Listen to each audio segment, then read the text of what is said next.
आज का विषय बहुत ही विचित्र है। गोपियां जो भगवान कृष्ण के प्रेम में अपनी सुध-बुध खो देती हैं, क्या उन्हें भी अहंकार हो सकता है? आइए जानते हैं कि गोपियों के अहंकार को भगवान श्री कृष्ण ने कैसे तोड़ा।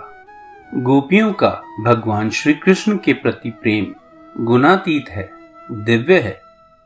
प्रत्येक गोपी अपने प्रिय कान्हा के साथ एकता की भावना में और उनके प्रति अपने प्रेम की विशालता में खो जाती हैं।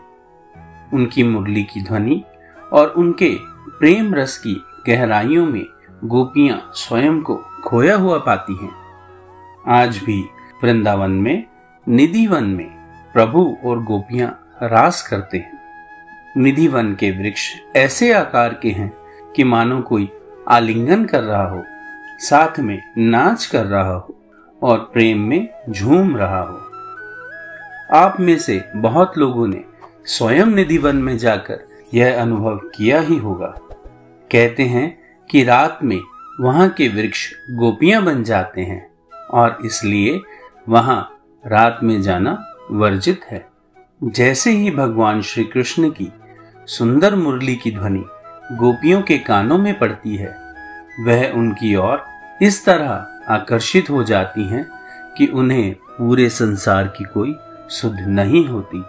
एक बार की बात है, हमेशा की तरह उनके प्रिय कान्हा की मुरली सुनते ही माता राधा और अन्य सब गोपियां सभी बंधनों को भूल सब कुछ छोड़कर वन की ओर चल देती हैं, जहां से मधुर मुरली की आवाज आ रही होती है।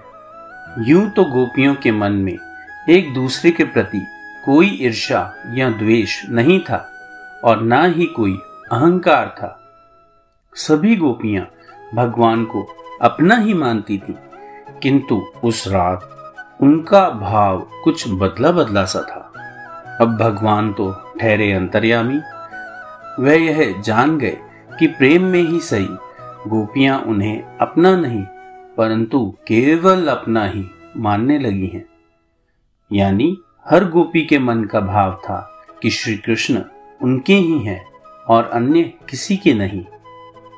सुनने वाला कहेगा कि दोनों प्रकार के भावों में ज्यादा अंतर नहीं है, किंतु सच तो यह है कि दोनों भावों में जमीन आसमान का भेद है। भगवान को अपना मानना दिव्य प्रेम का लक्षण है, परंतु भगवान को सिर्फ अपना मानकर दूसरे से न बांट पाना आसुरी लक्षण है। भगवान को गोपियों का यह बदला हुआ मन का भाव अच्छा नहीं लगा और उन्होंने गोपियों का यह अहंकार तोड़ने का सोचा। माता राधा के मन में तब तक अन्य गोपियों की तरह कोई अहंकार ना था, इसलिए भगवान श्री कृष्ण ने माता राधा को कहा, चलो प्रिय राधे, वन के भीतर एकांत में चलकर कुछ बातें करते हैं। यह सुनकर माता राधा बहुत प्रसन्न हो गईं और भगवान के साथ चल दी। अन्य गोपियां तो कृष्ण प्रेम में इतना खोई हुई थी कि उन्हें यह घटना का कुछ आभास ही ना था।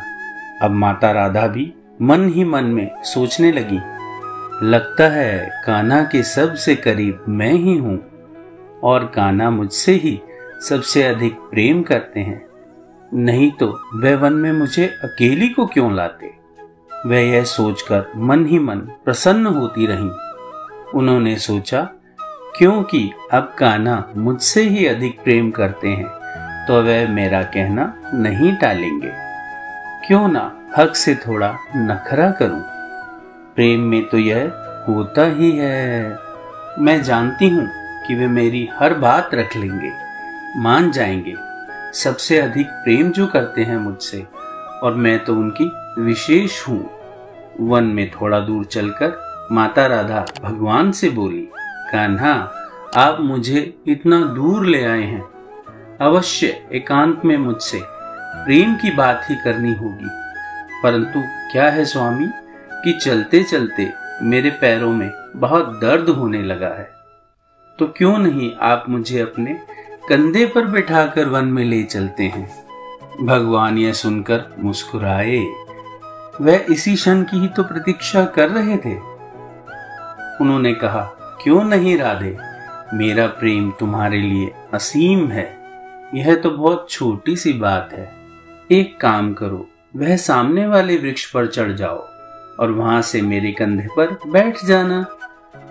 तभी माता राधा उस वृक्ष पर चढ़ती हैं और जैसे ही भगवान के कंधे पर बैठने लगती हैं, भगवान अंतर ध्यान हो जाते हैं, गायब हो जाते हैं और माता राधा धरती पर बहुत जोर से जा गिरती हैं और उन्हें गहरी चोट लग जाती है।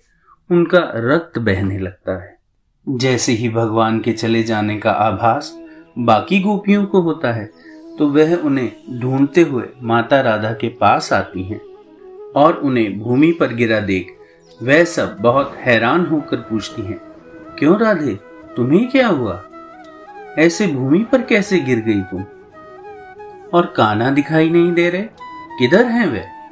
माता राधा लज्जा के कारण इस पूरी घटना का वर्णन गोपियों से नहीं कर पाती और उनसे कहती हैं कि वह भी उनकी तरह कान्हा को ही ढूंढ रही थीं और ढूंढते ढूंढते गिर गईं।